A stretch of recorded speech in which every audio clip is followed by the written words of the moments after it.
Welcome everyone to this EVPA webinar, Venturing Societal Solutions, during which we will have the pleasure to present to you the results of the 7th edition of our industry survey. So for those who don't know me, I'm Alessia Giannoncelli and I'm the head of the Knowledge Center at EVPA, where I deal with research, content production and dissemination, data collection and analysis since 2014. Today, together with my colleagues, we did an incredible work last year in collecting and aggregating data. Gianluca Garte, research manager, and Ludovica Piergiovanni, research analyst. We will guide you through the stats and trends coming from our latest study.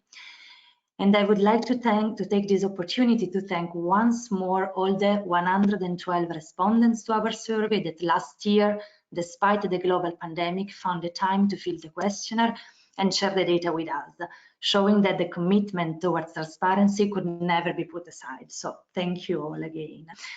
Looking at the agenda of today, so after an introduction to the survey, I will present to you the 4 experienced practitioners who are with us today and will help us translate the results of the survey into practice.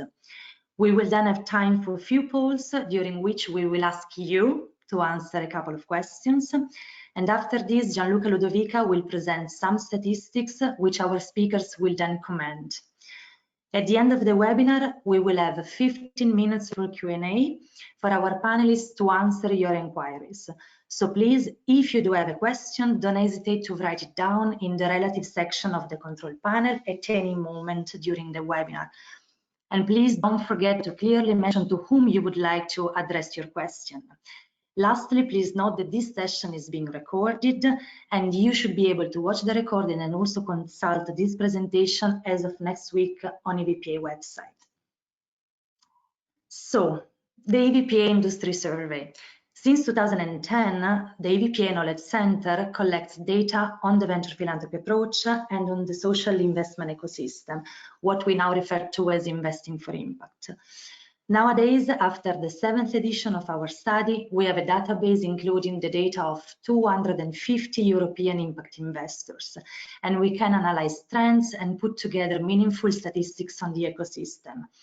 I would say that our survey is the prominent study that collects info on the practices of European capital providers investing for impact within Europe, but also globally.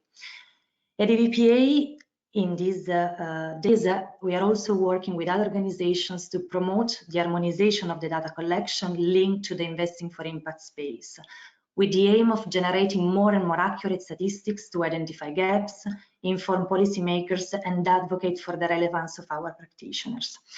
So as we can see from the results of the survey, in 2019, our respondents altogether invested 5 billion euros to support social purpose organizations with innovative solutions. And what we observe, which is most important from the data that we collect, is that these are the investors that take risks that most others are not prepared to take, that have a strong focus on measuring the impact outcomes of their investees' activities, that also provide extensive and customized non-financial support depending on the stage of development of the social purpose organizations they invest in, that customize their financial offer to better meet the needs of their investees, and that they engage in different types of collaborations with their peers, but also with incubators and accelerators, public institutions, corporations, and academics. So all these characteristics that we can also see from the data from our survey are really at the root of the EVPA Charter of Investors for Impact, which we have launched in 2019, and it has been signed 400 times as of today. So last year, for the first time, we were really able to tailor our questionnaire to the different types of capital providers active in the ecosystem. We decided to do in this way because we see that the market is growing and more actors are joining the impact ecosystem.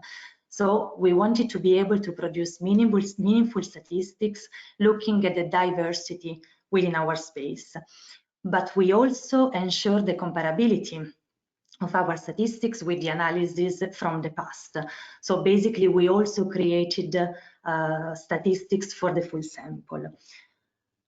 So on the slide, on the left side, you can see the 3 infographics that we have launched at the end of last year. So we have produced material for analyzing data on foundations and engagement makers.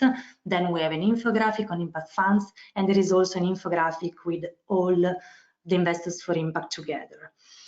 And then on the other side of the slide, you can see the new format that we are launching today. So after the webinar, you will be able to download from our website also this new format, which is an interactive report. So for the first time, we have decided not to write an extensive report with all the analysis, but we really focused on creating something interactive that you can really use for looking at the statistic that you are more interested in.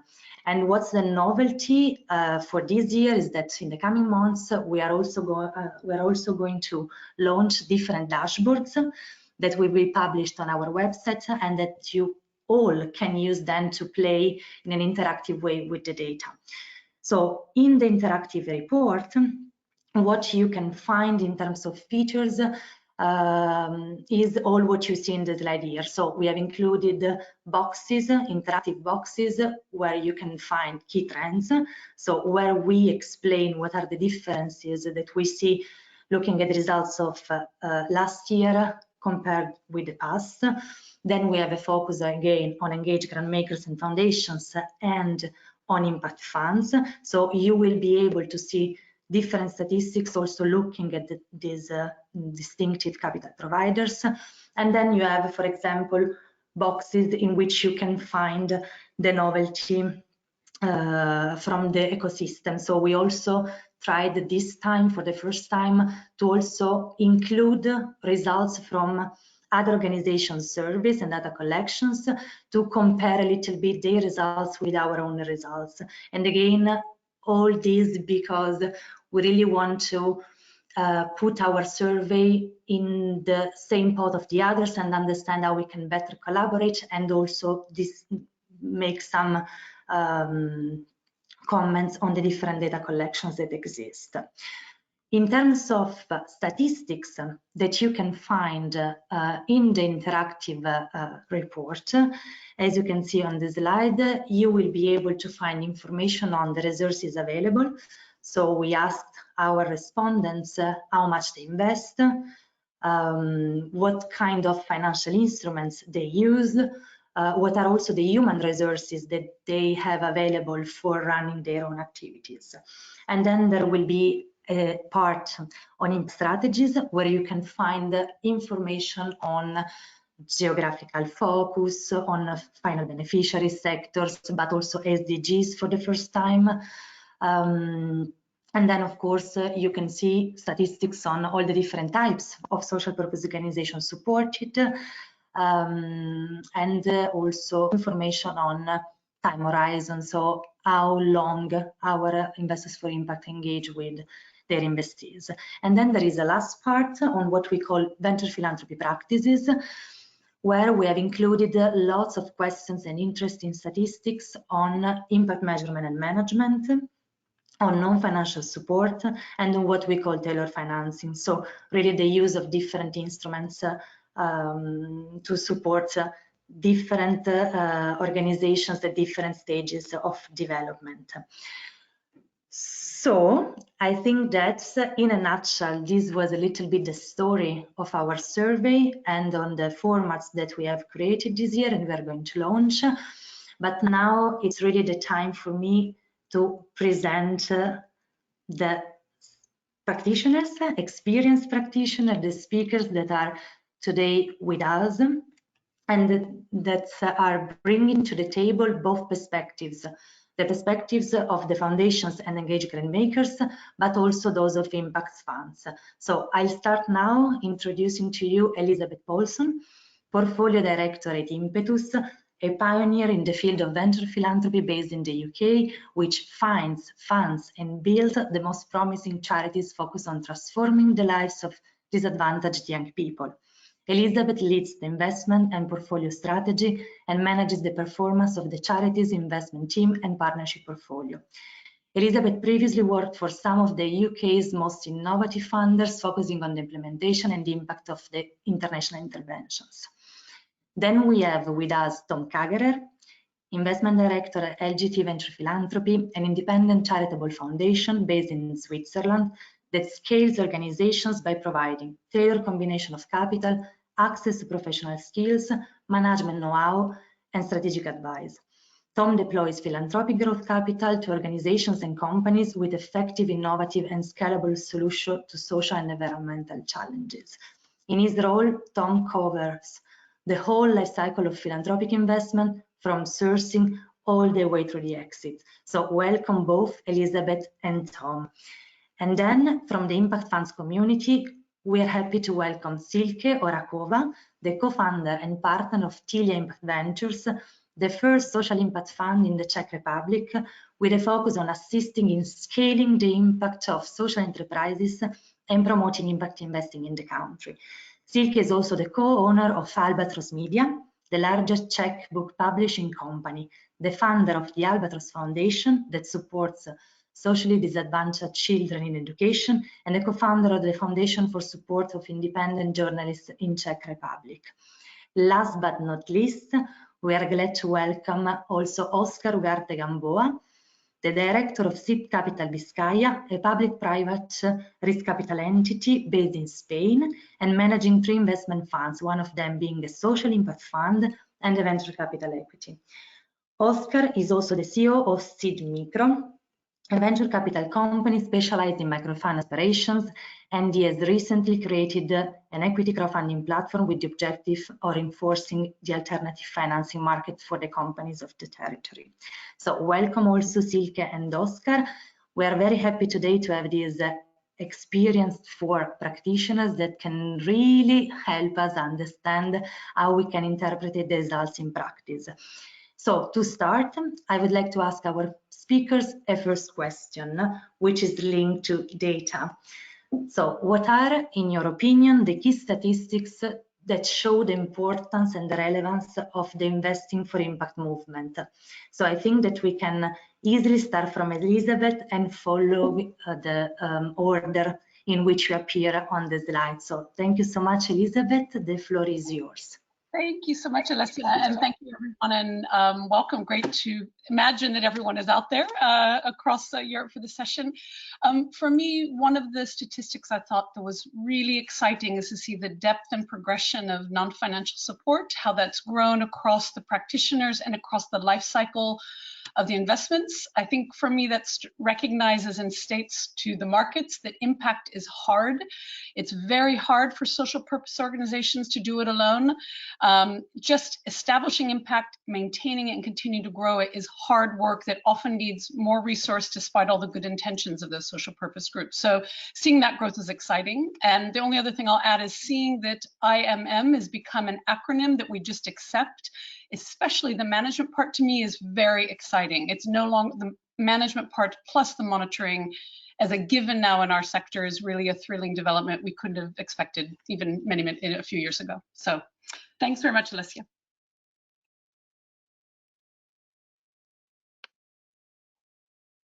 Tom, yeah, thank you, Elizabeth. Yes, I just unmuted before you said, Tom, you're on mute. The most said sentence in 2020. Hello, everyone. So pleasure to be on this panel today.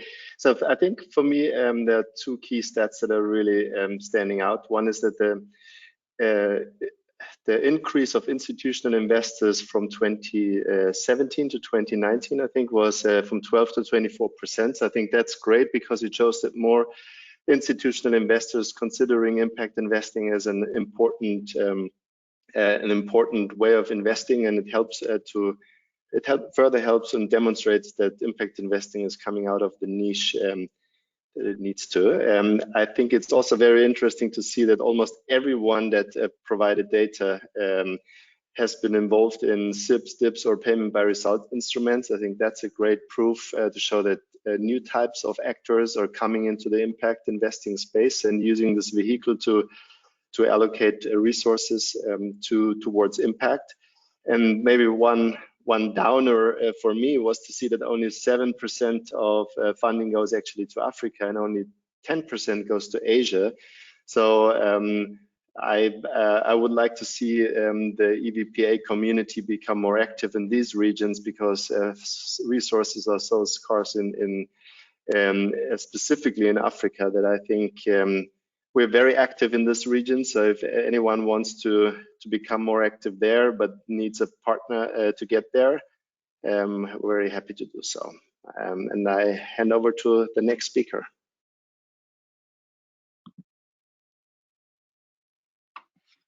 Hi, Alicia. Thank you for inviting me.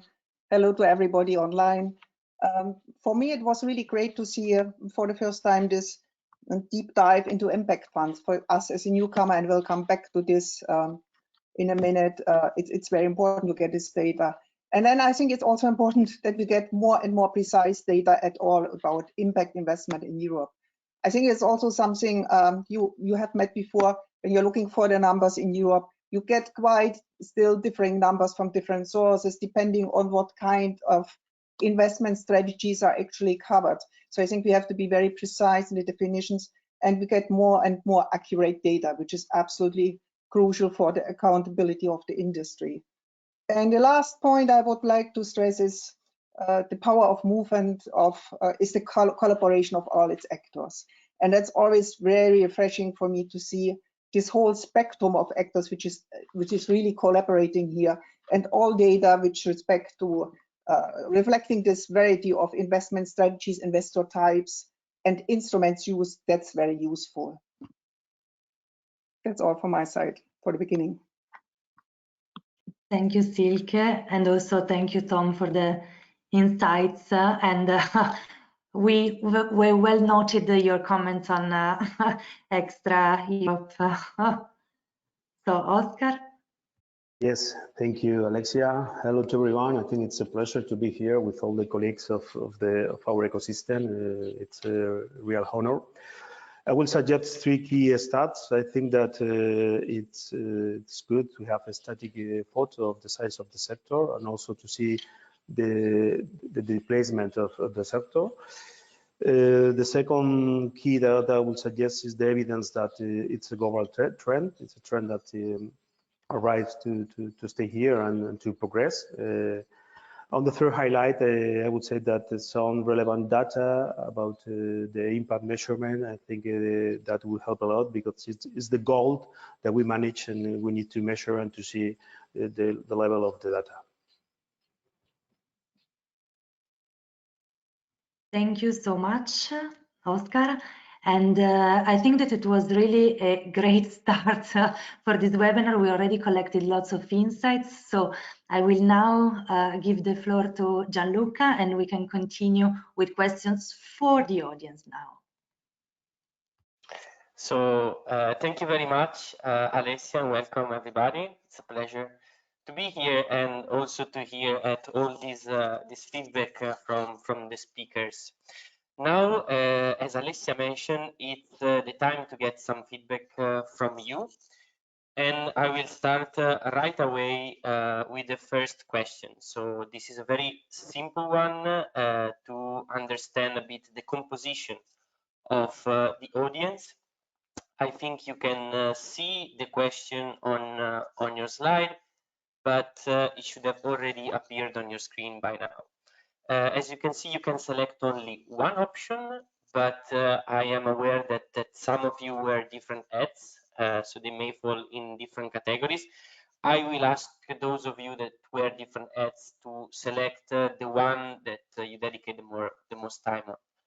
So I think I'll wait another maybe 10 seconds to see that all of you voted.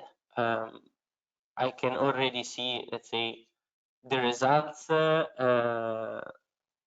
we are still collecting the votes, and I see almost half of you are capital providers. So that's interesting, because that was also the focus of our data collection. So I maybe ask my colleagues now to stop the poll and show the results to all of you so that you can all see them together with me. And yeah, as I was mentioning, half of the people of the audience are capital providers, so either foundation impact funds or other capital providers or financial institutions. We have a small representation also from the public, 10%, 11% of academics, and 31% that falls into another category. I would now like to move to the second question, which is also more interesting. So here is really to ask you the reasons why you think sharing data is so crucial within the ecosystem. So please note that this is a poll, is a multiple choice, so you can select the reasons that are most important for you. But I also would like to highlight that due to some limitations of the tool, we could only select 5 reasons. But if you have other reasons that for you are very important on why sharing data is so crucial, feel free to use the chat and drop some lines there, because we would be very happy to hear more about them. And we know that these 5 options cannot capture all the reasons why sharing data and in general transparency is very important. So I can see that a good portion of the audience already voted. Maybe I'll wait another 30 seconds to end the poll. I would like to mention that we also asked this question to the respondents. So at the end of the questionnaire, we were asking respondents to identify the main reasons why they shared their data with us. And I think it's very important to see that even if the composition of the audience is not the same as the survey, as we're not just talking with capital providers, the reasons are very similar. So I would ask my colleague to close the poll now and show the results to everyone. And I wouldn't say not surprisingly, but I think it's very nice to observe that the vast majority of you signaled strengthening investing for impact movement as one of the main reasons, exactly as the respondents. So that was also the most reported reason by our respondents, followed by in the survey, the respondents actually reported benchmarking was the second one, while here is at the last position. Here we have, I can see enhanced transparency and accountability is the second most important reason reported, and foster peer learning is also another very important reason that half of you identified. So thank you very much for joining this little live experiment with us and insights collection. I would like now to leave the floor to my colleague Ludovica and move to the next section of the webinar. Before I do so, I'll strongly suggest you throughout the data discussion and the results you will see to drop your question into the chat, as we will have some time in the end to show the questions and to actually ask them to our speakers. So Ludovica, the floor is yours. Thank you, and thank you all for your inputs, and good afternoon, everyone. Let's start now. So looking in depth at some of the results you will find in the full interactive report, and let's hope to engage in a lively discussion with our speakers. So I would like to start describing the resources available to investors for impact.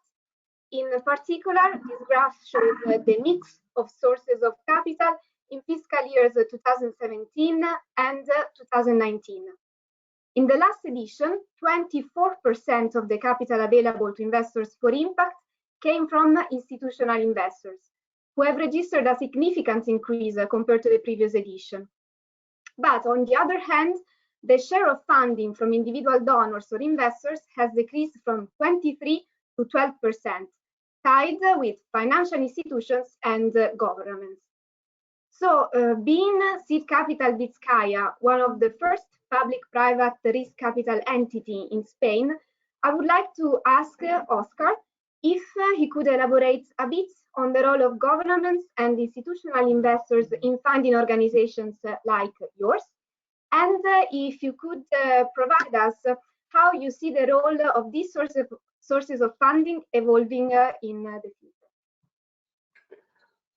Okay, thanks, Ludovica. I think that these figures, this percentage, I think they are great. It shows that in some areas there's a notable, remarkable growth. I mean, in institutional investors, in governments like us, financial institutions, and recycled returns on investments. I think that the tendency is clear. I think the sector is getting normalized in some way. It's getting professionalized. It's getting to the point that donors and other contributors are reducing the role in the social economy, maybe because they are leaving those spaces to the others. And in some way, it proves that it's an attractive sector to the most conservative financial members involved. As a government institution, I will point out two remarkable things. First of all, there's a big interest in drawing the possibility of new financial tools in this area, and showing that it's feasible to create also a big ecosystem. The second thing that I want to say is that the social development goals, there is a big reflection on how to face it properly. So each one is trying to live up to the challenge. Thinking in a mixed solution, public and private entities, I think that that is the most viable course of action to face it. I think it's something that has been done before, and it should be also it works very efficiently, and it should be provoked in the next future. So on my point of view, governments should be catalyzers of this change in the trend. And to synthesize, I think that certain maturity is coming to the sector.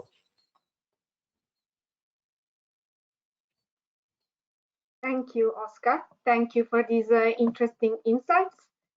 So now I would move to the geographical focus of the investments. As we all know, European investors invest worldwide.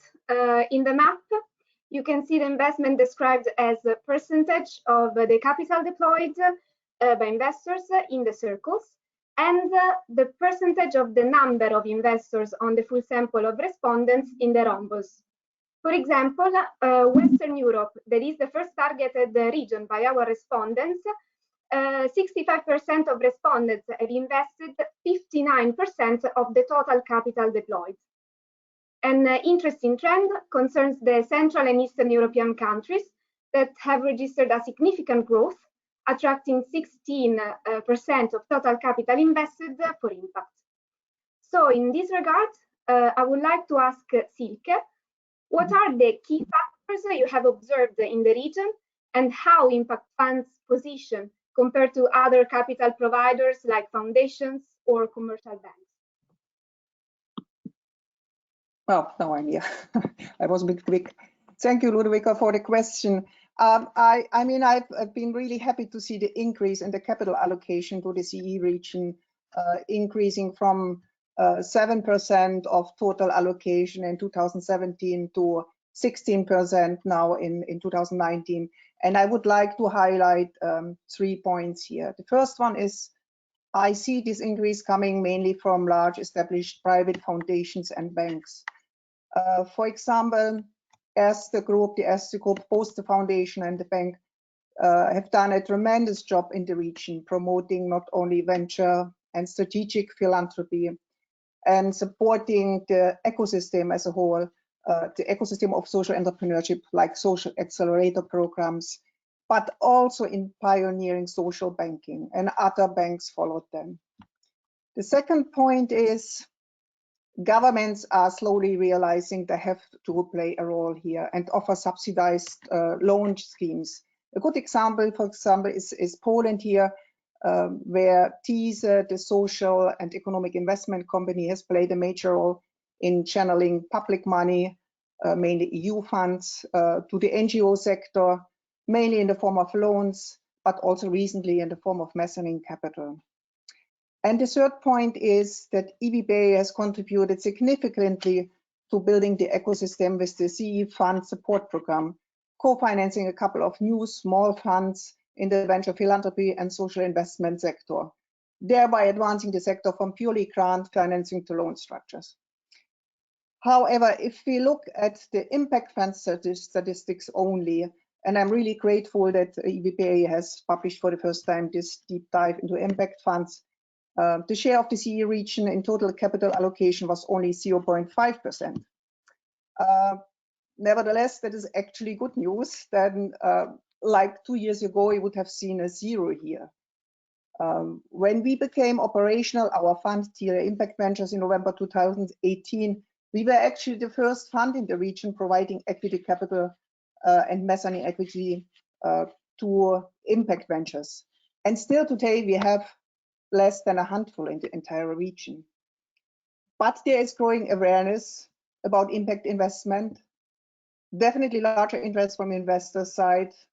We see new funds appearing, are in preparation, and we see a growing collaboration in the sector, which gives me personally hope that we will see the next time in the next report even a significantly larger share of capital attributed by social impact funds from this CE region in the next report.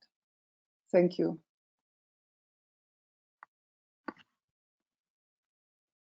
Thank you, Silke. And thank you for bringing on the table your interesting perspective from the CE region, and for mentioning the deep dive boxes as you will find throughout the report. So,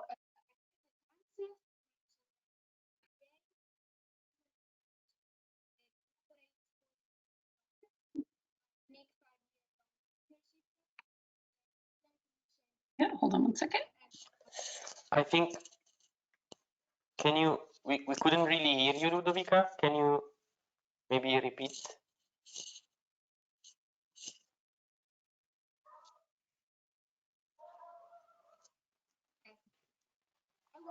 Okay, yeah, we may have some audio issues. Can you hear Elizabeth? Yeah. Shall I jump in? I was trying to read Ludovica's lips, but I'm glad that it was not just me. I think, Ludovica, you were hoping that I might talk a little bit about, and let me just make sure we're on the right slide. I think we had one on collaborate. Oh, sorry. Yes. Yeah, and I think it might not be. We can jump to that one, Elizabeth, and then we come back to this one when Ludovica will have fixed the problem. So yes, okay. Please go ahead and talk about collaboration. Should we? Okay, we can do that, or that sounds fine. Thanks so much, Gianluca. And sorry about that, Tom. I think I jumped the queue there. Don't worry. We come back to Tom. Don't worry. No. Just before we spoke, Ludovic had asked me a little bit about maybe sharing some examples around co-investment and collaboration through our work. Obviously, as I mentioned, I think this slide was extremely exciting because it shows that very few of us in this sector are going it alone. The vast majority are finding ways to collaborate to maximize their impact of their investments, and I think that's amazing news. For us at an Impetus, I would go so far to say that co-investment and collaboration is almost a part of our non-financial support now, in part because of the capital and access to scale-up funding is dependent on these relationships. So we often have to help the organizations we support make these things happen.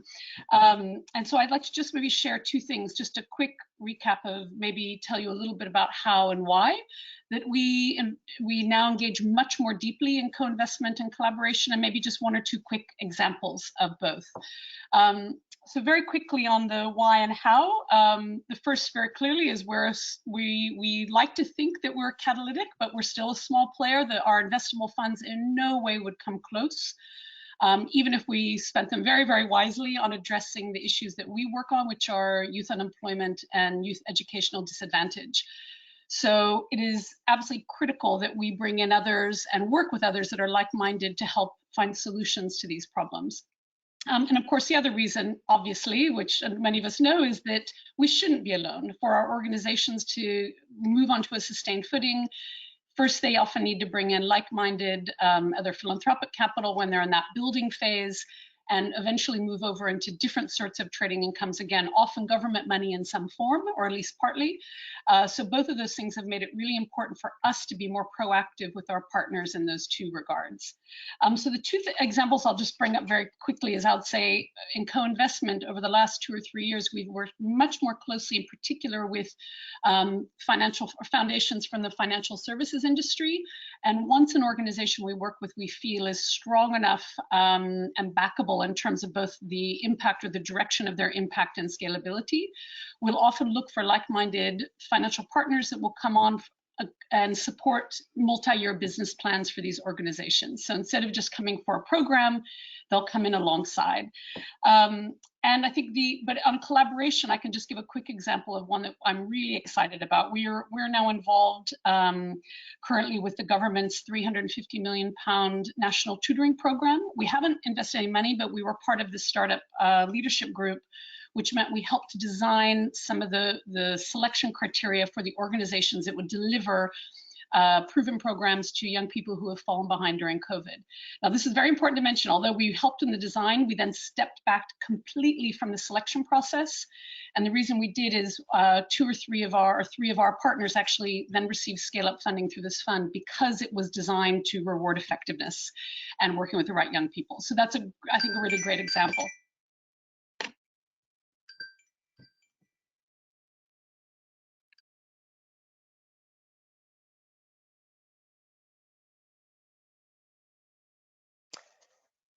Ludovica, I think we cannot really hear you, but I can maybe jump in and also thank Elizabeth for her contribution. And in the meanwhile, as we're waiting for Ludovica to come back and solve the audio issues, I would like to stress a couple of extra results that comes from this slide. So as you can see here, there is a high variety of organizations, and as Elizabeth also pointed out, Investors for Impact are highly collaborative, and also a lot of them co-invested with a lot of organizations. And what is interesting to observe here is that they mainly co-invest with their peers, so namely foundations and impact funds. And the third most category of organization and investors with which they co-invest are venture capital and private equity investors, which are coming from a more traditional, let's say, part of the spectrum of capital, showing that Investors for Impact are open to and are already exploring complementarities along the spectrum. And also, if we look on the right-hand side, there are a lot of collaborations going on with incubators and accelerators that are recognized as a very important partner to build the capacity of early stage social purpose organizations. So as promised, let's say, I'll go back to the previous slide, where we can actually see that Investors for Impact are really let's engaged in the long term. As you can see from this figure shows the average duration of investment of the different instruments. Let's try to see if we can hear Ludovica, and I will leave her the floor again. Now? Yes. No? Yes? Okay, perfect. So as Gianluca mentioned, so sorry for the technical issues. So as Gianluca mentioned, one of the most relevant characteristics that distinguish investors is their high engagement for the long term. From the figure, you can see the average duration of investment per different financial instruments. As in the past edition of the survey, equity is confirmed to be the most patient form of capital, with almost 60% of respondents that commit to their financial support for more than 6 years. On the contrary, the majority of grant investments have an average duration below 4 years. So as LGT Venture Philanthropy has reported a duration of the grant-making activity of more than 4 years, I would like to ask Tom, how does your grant-making activity differ from the others, given this longer-term horizon? Thanks, Ludovica. Great to have you back on the call. Yes, thanks for that question. I was also surprised looking at that stat, seeing that 58 orgs are actually deploying grants, at the highest number of orgs that provided input to your survey, but the majority is doing that less than 4 years. And I think if I look at LGT Venture Philanthropy, we see like a strong importance for staying with our investees or grantees for a much longer time. I mean, when we reach out to new partners and we talk to them about our potential life cycle of like 6 to 8 years, so similar to the life cycle that an equity investor or a debt investor would come in, their eyes are sparkling because that's very atypical, and it serves a lot of their needs with regards to long-term planning, with regards to robustness of their revenues, with regards to predictability, so they can work and focus much better on actually executing their growth strategies rather than fundraising. I think for us, how we structured it, when we engage in a new organization, we have a 1-year get to know each other grant with the intention to really test out the partnership after we conducted deep due diligence. And then once that works out well, then we engage typically in 3-year multi-year grants. These are all milestone based, so a 3-year commitment doesn't necessarily mean that we pay out for 3 years if milestones are not met, but overall that's the structure that we come in.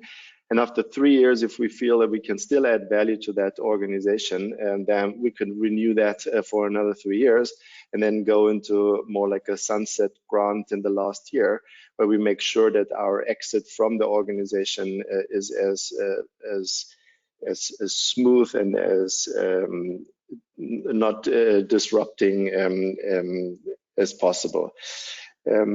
So I think also what's interesting for us to stay longer with an organization is lowers our transaction costs. So the deep due diligence that we conduct actually pays off because we stay in with an organization for much longer.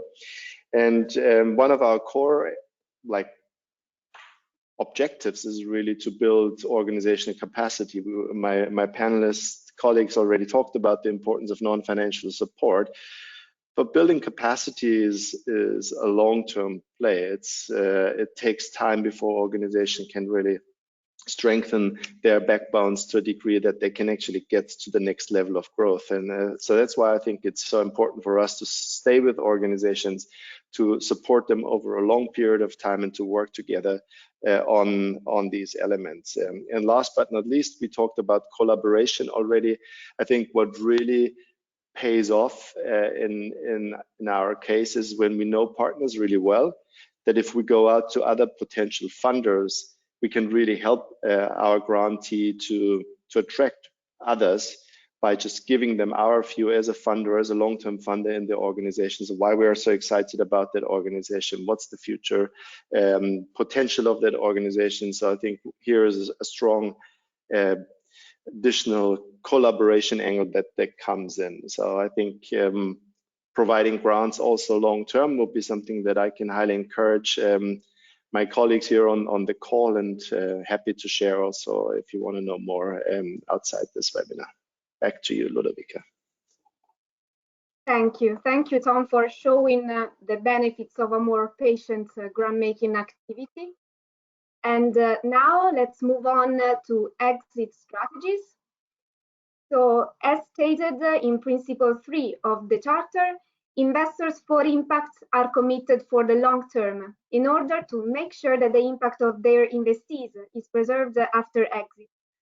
So they adopt different strategies to do so, such as selecting investees that have social impact embedded in their business model, which has been reported by 70% of investors. So given his experience in the sector, I would like to ask Oscar, which strategies do you implement in order to preserve impact after exiting? And could you provide us with some practical examples of what worked and maybe what did not? Okay, thanks, Ludovica. I think that if we extrapolate the figures, it proves that the sector is coming towards some consolidation, but we still have a way to go.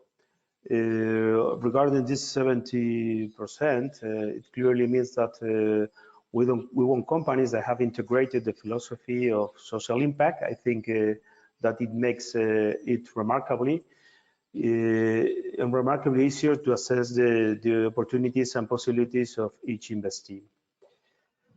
As far as the 43% is concerned, I think that the whole ecosystem should agree that behind the startups and companies where we invest, there are compromised teams. We find it continuously, very compromised and powerful teams, but nevertheless, there are some kind of limitations and lack of knowledge in some areas.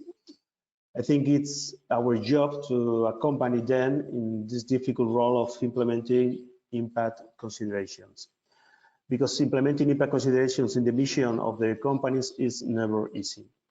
It's a really hard challenge to clarify this, and generally it's usually tougher than expected. We have several companies where we invested more than 1 year trying to clarify this and implementing in their companies. It provides benefits directly in the investing company. It provides benefits in their clients, the customers, and I think that also it helps to raise money for when they are trying to reach new funds for the companies. And consequently, also for the investor, it helps a lot to show the figures to the shareholders and the shareholders of the funds. Therefore, there is an improvement path open to enhance that percentage. As for the 35% follow-on investors, I think it's something that happens naturally. At least it's something that I see with some local investors in some local cases. It should be something that grows naturally. I think that it reduces risk of investment, strengthens the board of the investees, and also provides networking, and it makes company really aware of the social impact philosophy. We have several companies where we invest that also agree that inviting different funds, it could provoke different networking that allow to grow the companies. Thank you. Thank you. Thank you, Oscar, for your contribution in one of the most crucial phases of the investment process. And now I will leave the floor to Gianluca, who will show you some key results on the 3 venture philanthropy practices. Thank you very much, Ludovica, and thanks for presenting these first 5 results, but also thank you to the speakers for already providing these interesting insights. Before moving on and touching upon the VP core practices, I would like to tell the audience again to feel free to use the question and the chat to make the questions that we will soon be able to ask to the speakers. So feel free to use them and to really address your questions as we go along. As Ludovica mentioned, we will now focus on the 3 core practices of venture philanthropy. So tailored financing, non-financial support, and impact measurement and management, that, as you can imagine, they played a very important role in our data collection. So as you can see, we start from tailored financing, which is the practice to find the most suitable financial instrument to support the social purpose organizations based on their needs. As you can observe from the figure on the left, Investors for Impact use a variety of instruments that range from grants to debt, equity, and hybrid financial instruments. Debt is the most used financial instrument, and it is followed by equity, which increased compared to the past edition. Even if grants decreased compared to the past, they still represent more than 1/5 of the total capital deployed, and they're still a very important financial instrument in the ecosystem as Tom just mentioned. This year, for the first time, we also investigated the different elements that drives the decision of selecting an instrument over another. And as you can see from the graph on the right, the macro environment seemed to be the most influencing factor when it comes to deciding which financial instruments to deploy, followed by the investee's business model and its stage in the life cycle. We know that LGT Venture Philanthropy used to deploy different financial instruments, but now have decided to create a dedicated vehicle for the equity activity. I would like to ask Tom if you could tell us more about the strategic reasons behind this choice. Sure, thanks, Gianluca. Yes, as you rightly point out, when LGTVP started in 2007, both or debt, grant, and equity investments were made out of the foundation. And I think over time, what we realized that on the equity investment side into for-profit social enterprises, that if and many of them have been successful in growing their businesses, as an investor, you need access to substantial financial resources to accompany their growth. And we realized that the charitable foundation, A, doesn't have sufficient financial resources to do that. And B, it's also not the right vehicle to collaborate. We talked again about collaboration and co-funding.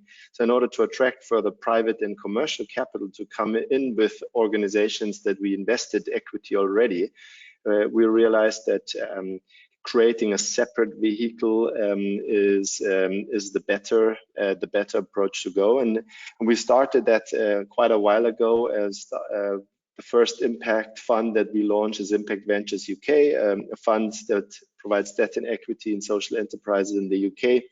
We also acquired an India-based impact investor called Spada. We invested quite a bit out of the balance sheet of LGT into actually in total, like all these activities, there are over 60 companies now that are we invested equity into. And all these activities have just been wrapped into a new organization called throught that has just been launched a couple of weeks ago.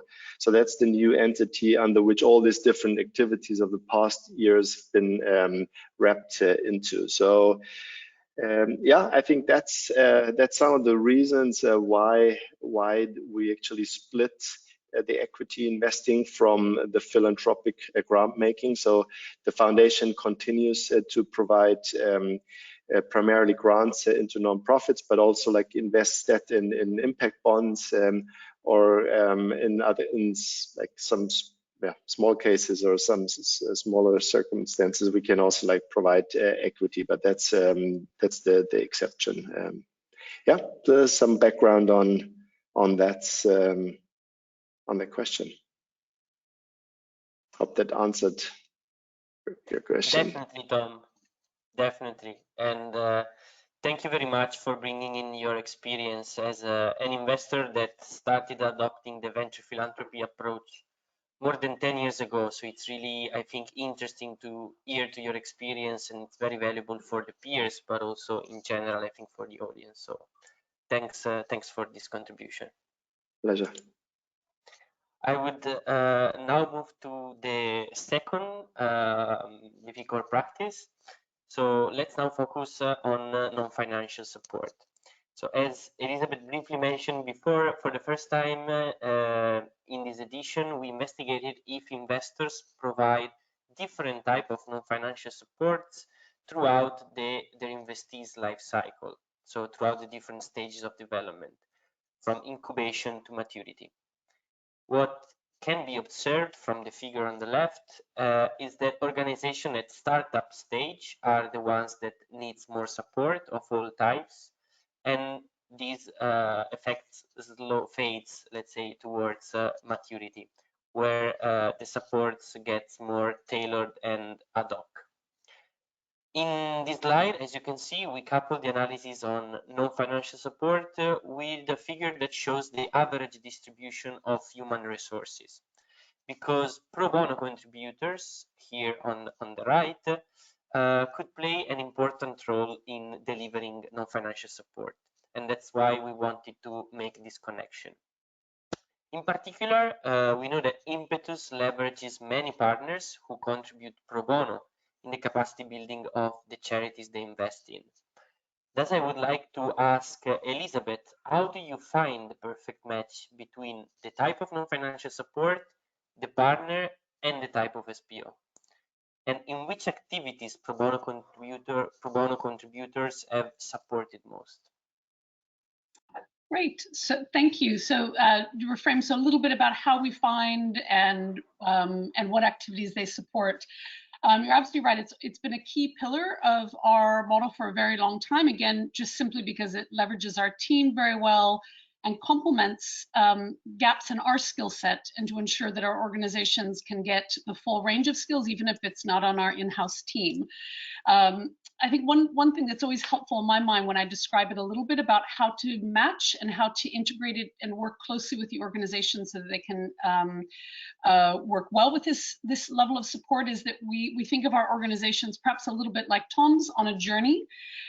We've mapped it out on a bit of an outcomes framework that shows, and again, very similar to the EVPA's structure around kind of leadership and impact and scalability, and what that looks like over the course of a high performance journey. And so in our minds, we often think at the beginning of a business planning cycle, what does that organization need to move from the left to the right? And if we don't have a skill that will help them make that jump in capacity, we'll look to match make and to curate a relationship that will help that organization make that leap, especially if we don't have it. And so obviously, as I mentioned, we have our in-house team, and those are the team of investment directors and managers work really shoulder to shoulder with each organization, helping to build capacity in quite a structured, hands-on, quite intensive way. And that team almost always owns the key work around impact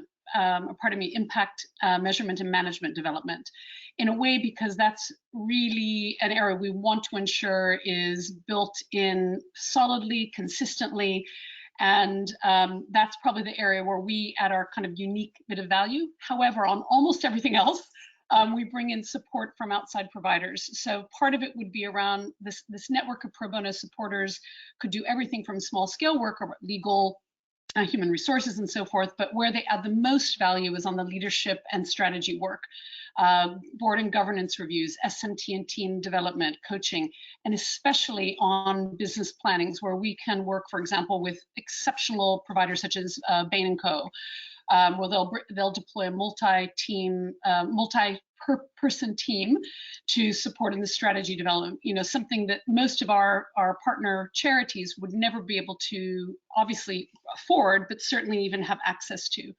But the critical difference, and I think I heard a little bit of this again in Tom's presentation, is that we want to make sure that for this pro bono and non-financial support to work, it absolutely has to be integrated into business planning from the beginning. So mapping out, sequencing, ensuring that there's not too many work streams going on at the same time and that they're sequenced well.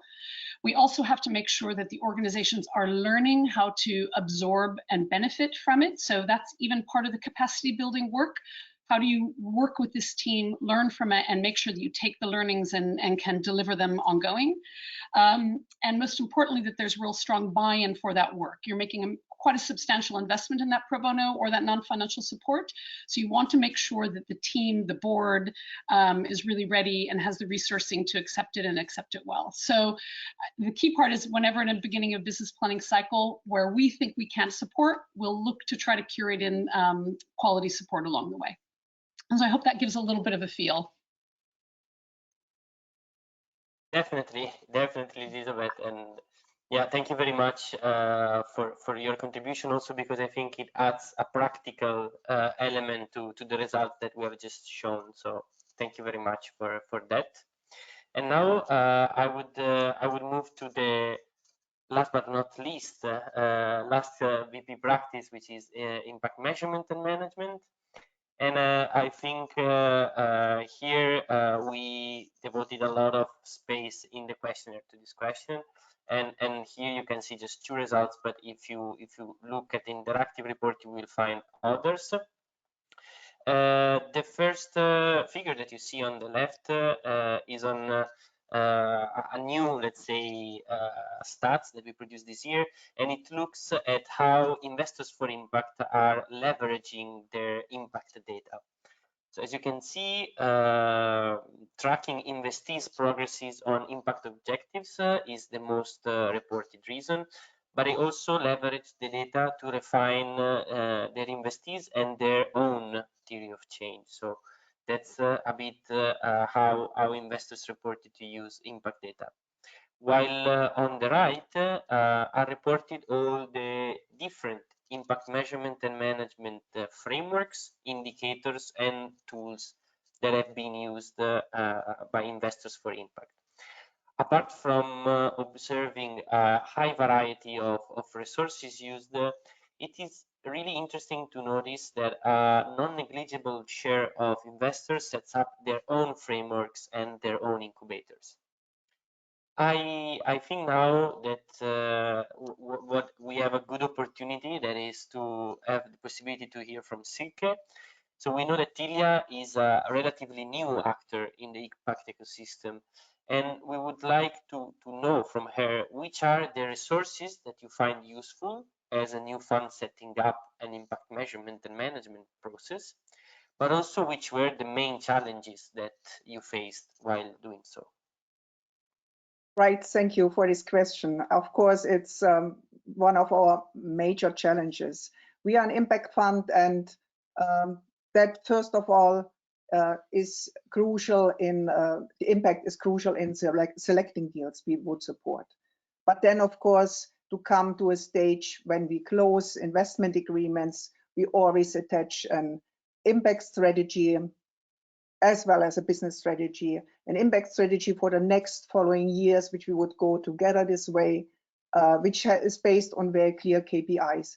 But to come to this point, you have to make an investment decision. And as a newcomer, it was for us really a challenge to set up a benchmark.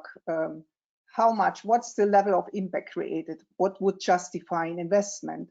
And the first thing we did, we hired a dedicated team member with extensive experience extensive experience in impact management. And the second thing was very helpful to set up a very clear procedure for project screening.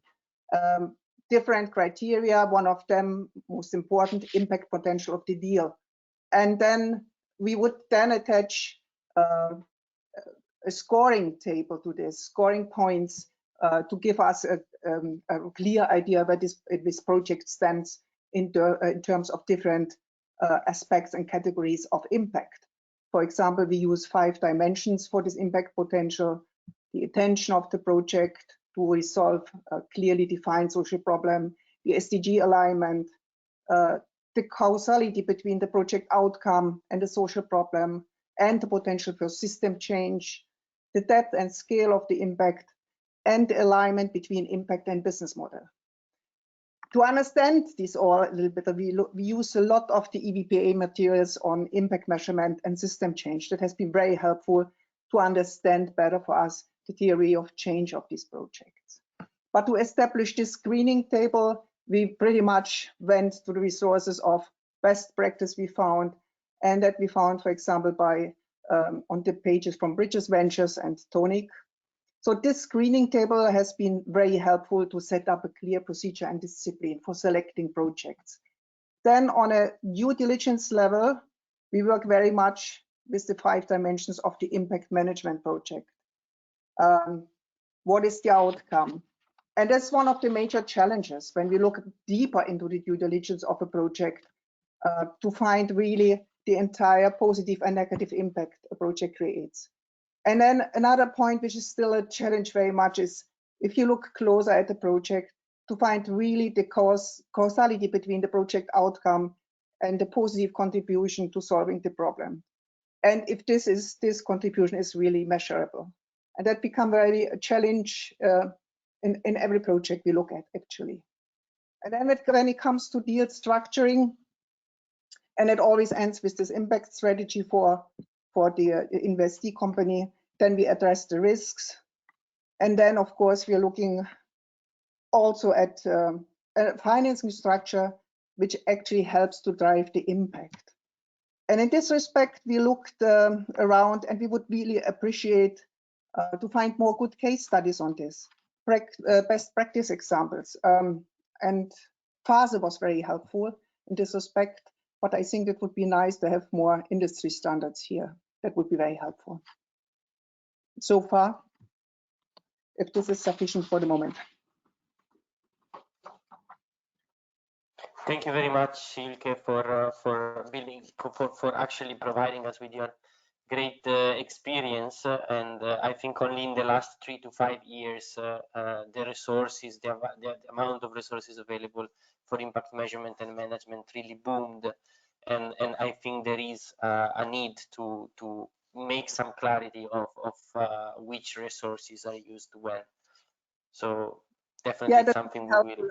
A sort of industry standard here to establish would be great. Definitely. So thank you very much, Silke, and I'll now move to the Q&A section. So I see there has been a couple of questions from the audience, so I'll be happy to start by asking them. But if in the meanwhile you want to drop some extra questions for the speakers, feel free to do it, and I will address them to our speakers. So I would start from the first question that was directed to Tom from Michelle Elich. So do you also provide convertible grants, or is it an instrument that you have thought about, or not?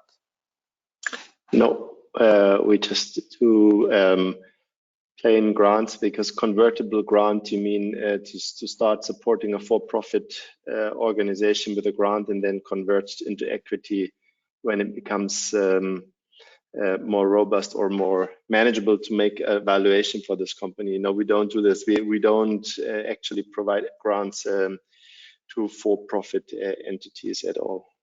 So the answer is no. And as any of the other speakers thought about it, I'm actually referring this question to Elizabeth. Have you ever considered about deploying such an instrument, or no? Thank you. We've been involved. First of all, right now we are 100% grants, although we often, with some of our partners, they will have their own, we'll support them in developing their own blended funding model that might incorporate both local commissioning or government funding, as well as other social investors, and as a part of that, kind of integrate our support with them. We were involved at a very early stage with some of the first social impact bonds in the UK. I think in our sector, it's a little less relevant at this stage, but obviously it could evolve, and we would absolutely not rule it out. A key issue, I think, for some of our partners was the sustainability of that, and whether or not they built up great capacity, which was difficult then to sustain. Thank you very much, Elizabeth, for your opinion as well. The second question was actually more of a case, let's say a practical case, and an open question to the speakers, which I would like to direct first to Silke and Oscar, but then let's see if Elizabeth and Tom can add on that. So the question comes from Elle, that founded a cultural education app, and she just went through an early stage accelerator in the UK that is asking in return from this acceleration program a 7% of equity. And she's asking basically whether giving away equity before building the MVP or the app makes sense, and what's your opinion on that? But also I would actually like to make a more general questions on where do you see the different instruments playing an important role at different stages of development. So at very early stages, do you think equity is the most appropriate financial instruments to deploy, and under which circumstances? I don't know whether Omar or Silke, whether Oscar or Silke would like to contribute here. Okay, I will say that leaving some part of equity of your company, I think it could be a great thing. We used to collaborate a lot with incubators, accelerators, but we don't usually let them to take a part of the pre-seed stages. I think that in some cases it's relevant to include some kind of venture builders in those strategies. I think that including venture builders and letting to part of the company, small part of the company, it's a clever thing. And in the case of the Basque government, in the Biscay government, we use a mix of different tools. I mean, we provide loans that could go to equity. We provide specific name tools in the Spanish market, and the equity it's part of seed stage startups. So I think that it will be used in a seed stage, and it will be used with smart capital. I think that that's the key, providing a smart capital to really provoke accelerator, and also to raise more, not only funds, more investors that could provide the bigger networking and follow-on investors.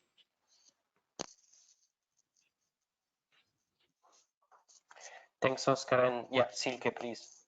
Well, I think it's a common practice that accelerator programs, if they have value to add, take an equity share in the companies. Quite often it's combined with a small cash investment as well, which is very useful. But I think it forces also the participant to look at the value added of the accelerator programs, which is also important because you give away some equity. So we want to see some value for this. Thank you, Silke. I'm not sure whether Elizabeth and Tom would like to add something on this, but if I don't see them appearing, then I can maybe jump on a couple of next questions that I also prepared for the speaker. So I would like to start from Elizabeth, and as I know that you measure and you're quite advanced in measuring and managing your impact on needs and youths, I wonder whether you could elaborate a bit more on that, and what are the lessons that you have learned so far in helping charities transform the lives of disadvantaged young people. Thanks. Yeah, no, it's a great question, and obviously one we think about a lot with our partners. I think for the organizations that work in a school setting, so when on the side of our portfolio looking at educational attainment, it's a bit more straightforward. There's a lot of school data that can be used, obviously ensuring that the right safeguarding and right authorizations are obtained at different levels of evaluation, but that is actually quite straightforward. You know about their attainment levels, you know about their economic backgrounds, and indeed if they have other elements of disadvantage. And so when an organization is looking to really target its entry criteria to really ensure that they're crystal clear about who they're working with and to what end and what outcome, it's more straightforward to be able to identify the right young people that you need to help. I think more broadly in the youth and employment sector, it's been much more difficult in the UK because there wasn't a good standard source that was benchmarkable for organizations. Even before you get to higher level evaluation, it was difficult for them to know, even against a certain benchmark, whether or not they were doing well.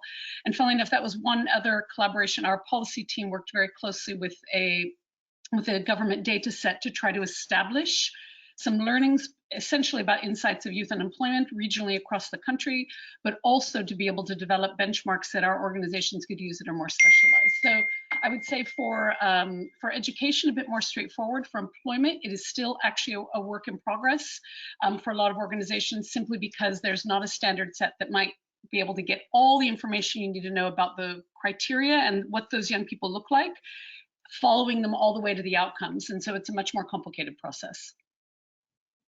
But the youth jobs gap helped. Thank you very much, Elizabeth. And as you are online, I would actually take the opportunity to also ask you another question that we've just received from Massimiliano, who's asking you in general what you think of the overall role of incubators and accelerator in impact investment, and whether you notice that they're gaining more and more importance in the last few years. And obviously, I'll start with you because the question was addressed to you, but I think also other speakers can say something on this.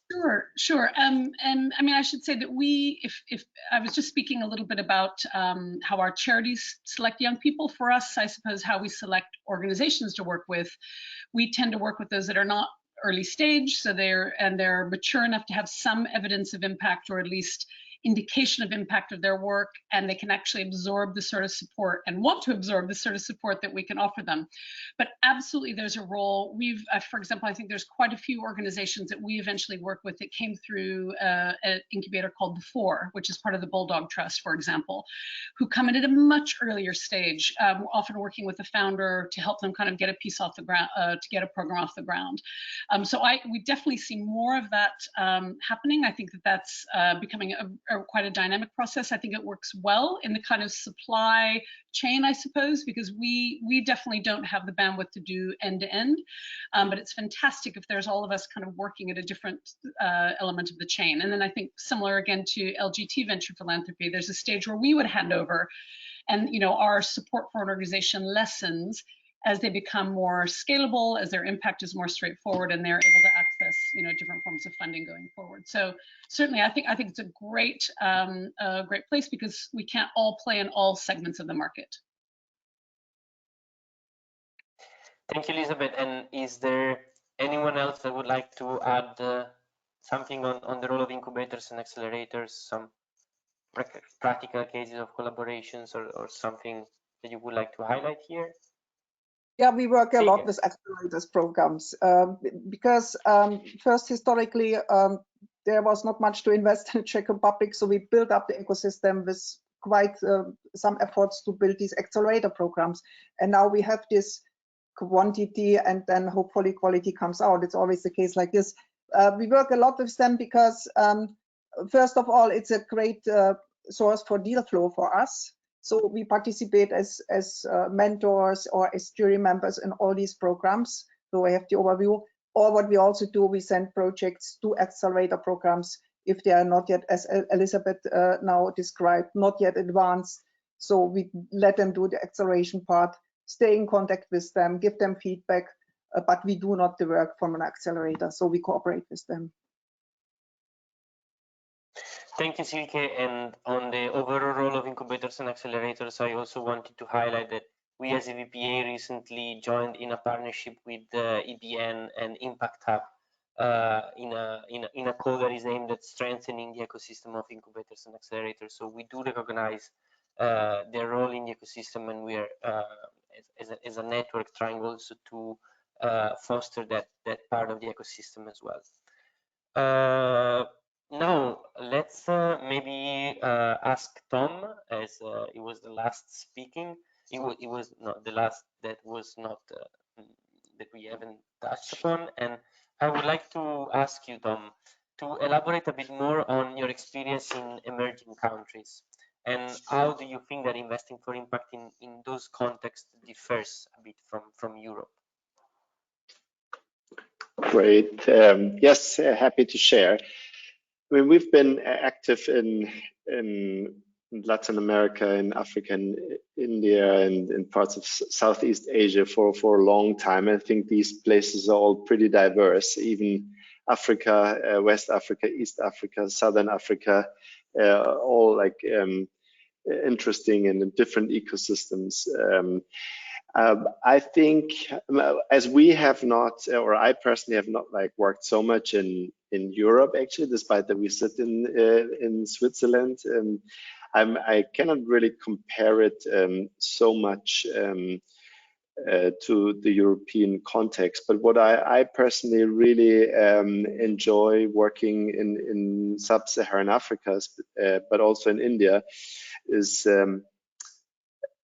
let's say like in sub-Saharan Africa, a lot of the time we have great openness from entrepreneurs and also governments to move things forward. So we are working in Liberia quite actively on education and healthcare. And it's quite tremendous to see how in such a country philanthropic engagements can make a difference really on a systemic level. So I think that's interesting. I'm sure that it's much more difficult in Europe. I'm German, so I'm thinking about how much it would take to like make the German government move things in the right direction. I don't know if our philanthropic grants would be able to do that. So I think that's definitely like one thing that I appreciate, that you can really see a lot of progress when you deploy the funds in the right way, and there's a lot of openness and willingness to collaborate. I mean, there's just some initial thoughts to your question. I don't know if you have any follow-on questions on that. Maybe one question on the difference then you see among the two countries where you operate. So a bit on the differences between India and Africa. Yes, I think in India we see a lot more domestic philanthropic engagement coming up. So we have like big funders like Tata Trust that do a lot of the philanthropic funding in India.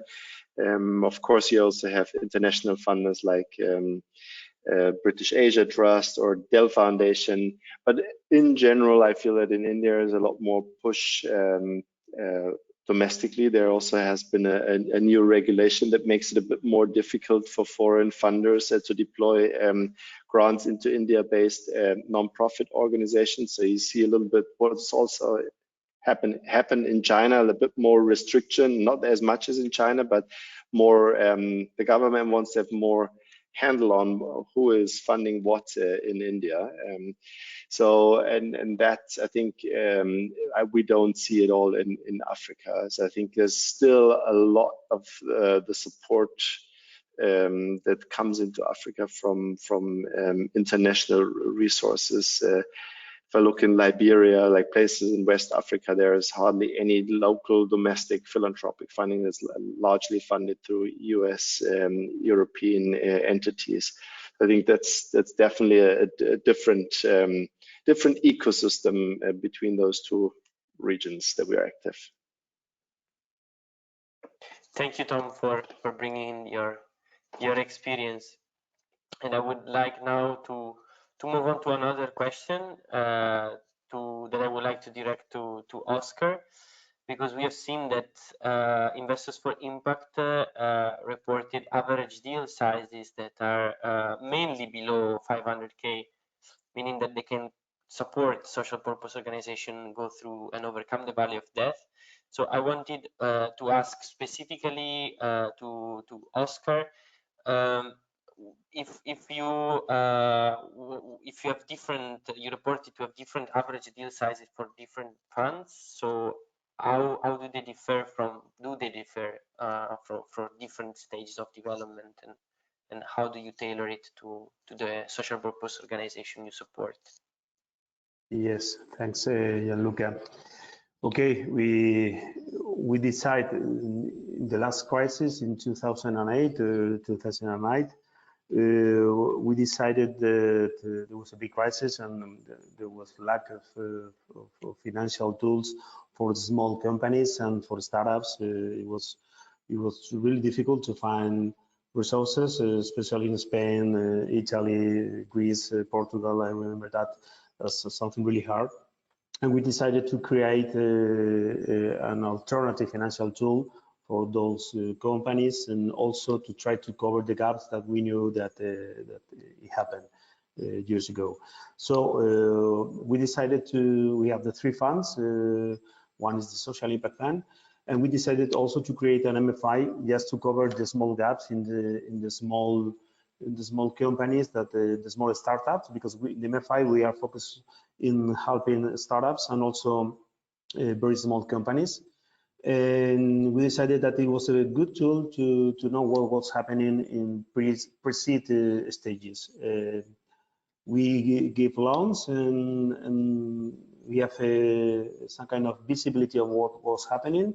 We also have the chance to, as we create a crowdfunding equity platform, we also have the chance to select some of them and to put it in the market with the crowdfunding equity platform. And then we raise 60,000, 100,000 euros, and we see what was happening with the companies, and also we have the chance to follow an upward path. I mean, we know what's happening with all those investments. And then when we see that it grows, we offer the possibility of getting to the fund. Because getting to the funds and to follow on with similar investors requires some kind of expertise and some kind of figures that it's difficult to reach to that in the first stages. So we put the MFI on all the tools just to provide financial tools to the weakest part of the chain. That, I think that that would be the summarize of our philosophy, to cover the weakest part of the chain.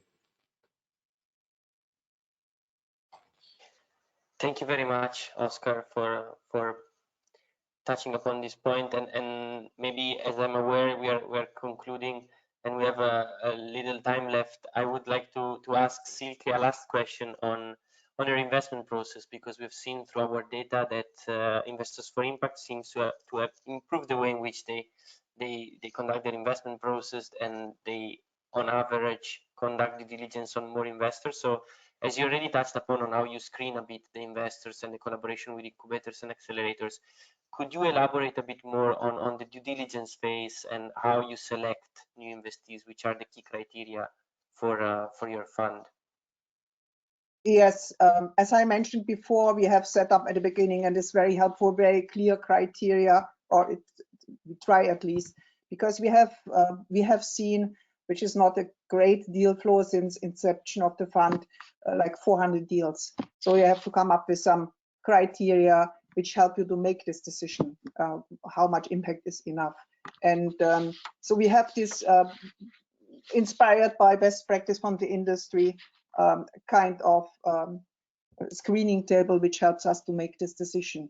And we look at, of course, at the impact potential, the team credibility, business model and market opportunity, stage of the project, because we are a seed investor, and the value added of our fund, what we can actually contribute. And then, of course, it depends very much on the due diligence, which one we select, and we go very much through an established process. We go early to our investment committee for go, no-go decision, and have always then presented the team, which is very crucial to make this decision right. And then setting up the impact strategy and follow through. And after the deal structuring, term sheet, and so on, we make the decision. And then it's a very intensive, we call it the 100-day plan, where we try to implement very important steps at the very beginning of the cooperation process. So that's what we do. Thank you, Silke. Thank you for sharing again your experience and expertise with us. So as I see Alessia appearing on the screen, I will hand over to her for some concluding remarks, as the time is almost over. So Alessia, the floor is yours. So thank you so much, Elizabeth, Tom, Silke, and Oscar. We really liked your insights, and you were also perfect in managing the time. So as Gianluca was saying, thank you so much. Thank you, Gianluca, and thank you, Ludovica, for not just the work that you have done today with the webinar, but also the hard work that you did last year, collecting and analyzing the data. Yeah, just to remind you that you can download our material from the website, so the 3 infographics, and also the new interactive reports that you can download right after the webinar. As I already told you, we will also continue with creating new dashboards using the data. We will keep collecting data, so if you are interested and you are capital providers and you didn't contribute to our survey yet, you can always send us an email and we will be more than happy to set an interview with you. And then maybe last point, since we're talking about CE and increase of money going into that region, we would like to share with you a great news, because as you know, we are active as EVPA in CE since 2014.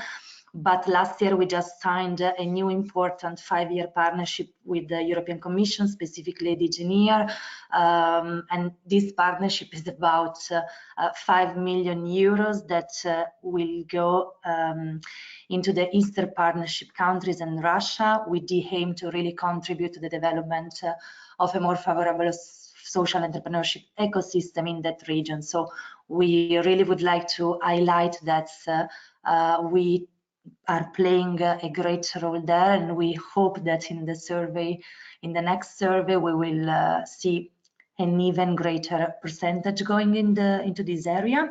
Talking about partnerships, it's the right time to thank our sponsors, so both Fondazione CRT and of course the European Commission, the DG Employment in particular. And as you can see here on the slide, you can sign also the Charter of Investors for Impact that I mentioned at the beginning while I was describing a little bit all the characteristics of our practitioners, also looking at the results from our survey, so you can be part of this movement and support actually what our members do and what we do as an important player in the ecosystem, signing the charter. One of the principles, it's about ethical standards, and we believe in transparency. So again, all this data collection work is really linked to one of the principles of the charter. And last but not least, you will see a very short survey popping up on your screen after this webinar, since we are always interested in the impact that we have and in ways in which we can improve the activities that we run. Please fill this survey. Your feedback is very much appreciated. So I think I'm frozen, but thank you so much, everyone. You see our emails there. Feel free to write us a message if you would like to receive more information, both on the survey or on the EKC. Even on EVPA, we can always answer. Thank you, our speakers, and thank you, Ludovica and Gianluca, for the work. Have a good afternoon, everyone.